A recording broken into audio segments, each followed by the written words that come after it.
Hey there, welcome back to Loosely Related. I'm your host, Jackson Weddle, and today's episode is going to be a little different. So today we're going to be going back and looking at all the highlights from our best episodes of Loosely Related. Starting off, let's go all the way back to the beginning and talk about our rapid fire questionnaire with Kylie Wilson.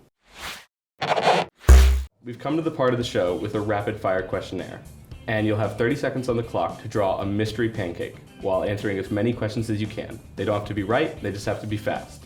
Are you ready for your mystery item? Yeah. 30 seconds on the clock. Your mystery item is a bottle of ranch. All right, what is your favorite color? Orange. Do you have any siblings? 1. If you were a cookie, what kind of cookie would you be? Macadamia nut? Country or rap? Rap. Who is your best friend? Brenda? Name an onomatopoeia. I don't know what that is.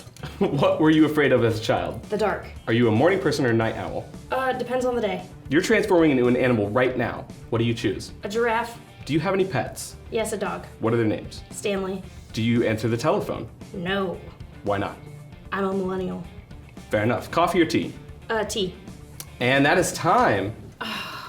Ooh. So close. That is technically a bottle of ranch. In episode 2, we participated in a sound effect challenge with Alex Kurt. Let's look back at the moment we tried to create a sword fight sound effect, and let's see if we succeeded.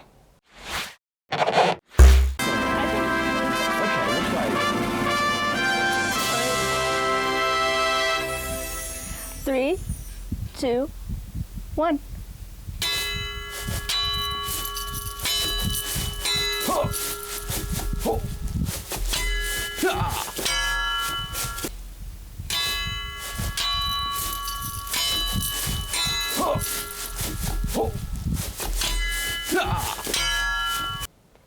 Episode 3 went from loosely related to very related when my dad, Todd Weddle, came on the show and we painted scenes from around Northwest. I remember doing a pretty good job, but let's take a look just to be sure. It could be a pink admin building? Oh my gosh. Okay.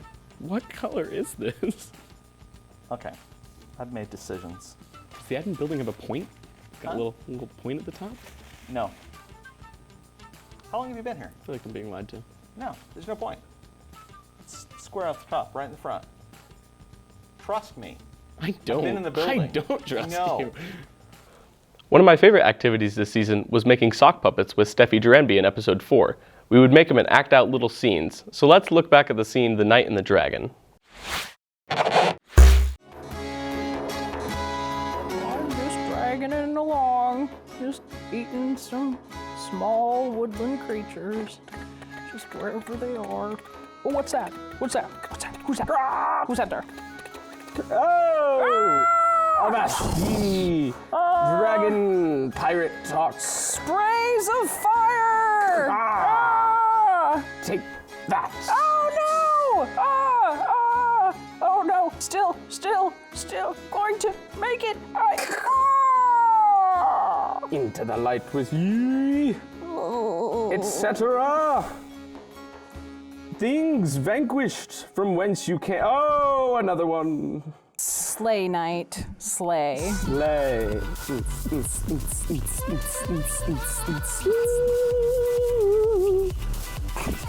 And that's all for this show. In episode 5, I was sick, so our stand-in host, who was also named Jackson, did a coffee taste test with Wells Hall's director, Matt Walker. I think the best moment from that episode was definitely the taste test results. So, wonder how we did. I don't know. Riley? For your first round, Matt, you got 1 correct. Okay. And Jackson, you got 0 correct. Oh boy. I will give you guys 1 more chance to move around whatever you think you need to move around, Okay. and then lock in your answers. All right. I've got to move all mine. I'm gonna bring him back here. I got 1 right. Okay, so cup number 1 I had Duncan. International Delight. was Starbucks. Okay. Cup number 2 I had that as the homebrew. I did too. was, in fact, the one you guys made before break. So you are correct. Cup Great. number 3 I had originally had mine as Starbucks. I put mine as Casey's. was, in fact, Casey's. Hey, Good good job, work. Jackson. Cup number 4 International Delight I did Duncan. Was Duncan. Good This job, guy. Jackson. And cup number 5 I had was Starbucks, but Yeah. International Delight. All right. Yes. Jackson, you kind of pulled ahead. You did Hey, good. look at you. You got a more refined palate than what you know. And nearing the end of the season, we celebrated our producer Riley's birthday, and pretty much nothing could have prepared me for the velocity of that confetti cannon. It went everywhere. Well, thank you for celebrating with us today, Riley. I'm sure this is the best birthday you've ever had. I don't. Why is he? Oh, jeez. For the next episode, we shook things up and got out of the studio to play Mad Libs Theater with Stancy Bond. Let's take a look back at that syllabus day skit. All right, class, I'm so excited to get to know you guys this semester. My name is Stancy Bond, and this is Intro to Running.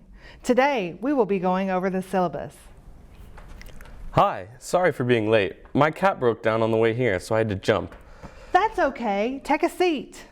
This is arguably one of the orange classes of your collegiate career. Just last semester alone, I had -3 students fail, so you will need to splunk to succeed. What makes this class so orange? Well, first, there are no pirates in my classroom. Any student found using pirates will be required to write a 7-word essay. If we need help, can we come to your office hours? Of course! My office hours are from 5:58 p.m. to midnight on Thursday. Not a Tuesday, though, because I have playing rehearsal all day. Well, what's the attendance policy like for this class? You get 12,693 excused absences. And if you are more than 12,044 months, 7 hours, 36 seconds late, you will be counted as absent. Seems rather lenient. What will be covered on the final? You will have 1 slam poetry, a 5-minute writing presentation, and an essay on the history of Jane Austen. And that is what it will take to make it through Intro to Running. Oh, this is Intro to Running. I thought this was Advanced Theoretical Cosplaying. My bad. For our very last guest this semester, we had Matt Tritton, and he taught me how to commentate on football games. And of course, we had to put that to the test. Well, I don't know if we have an instant replay of this, but the V formation, they took up off that far sideline. Some blockers there for White kind of cleared the path for them to get into the end zone and knock this thing up. And I think the brick formation at the beginning for Red was very scared. We had 3 or 4 players right out of the gate going straight down the center of the field. You know, it's one of those things you have to keep your eye on the prize and really not get distracted by anything shiny on the sideline. They just kind of took a beeline and went the opposite direction where they had an easy path into the end zone.